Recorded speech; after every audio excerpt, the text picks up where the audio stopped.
Sea Gigantism. What is it, and why does it even happen? You've probably heard of deep-sea creatures such as the giant squid. What you probably don't know is that many sea creatures of this sort exist, from giant isopods to giant tube worms. I'm sensing a common name theme here. All of these creatures fall under one big phenomenon: deep sea gigantism.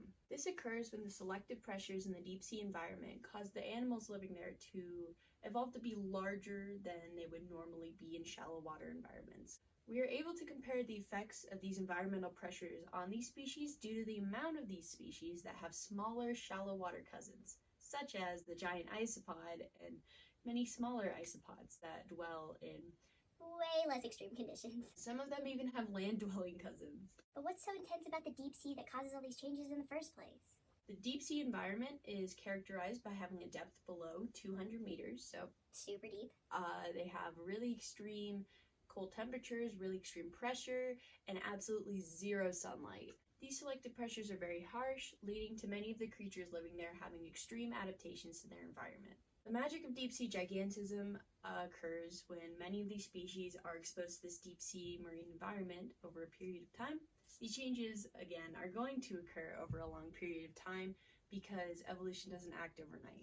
For example, as many isopods inherit the trait for more cold water tolerance, they're going to expand their range into more of a cold water territory because they can survive and reproduce in those areas. And this is just going to keep tumbling and Spiraling until we get these big, giant, scary isopods that can live at the bottom of the ocean. In the end, these changes can be accredited to two theories. So Kleber's rule states that animals that are larger and have a smaller surface area to volume ratio are going to be more efficient than animals that are smaller.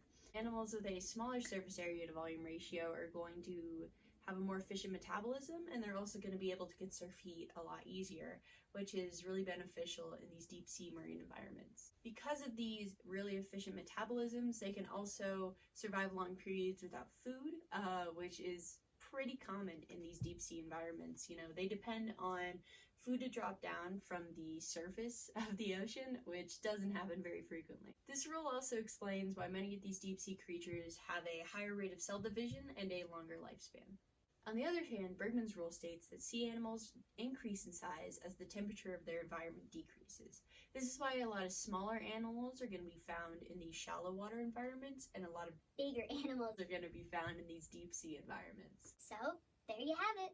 Giant sea creatures aren't aliens. They're just products of their extreme environment, and most importantly, evolution.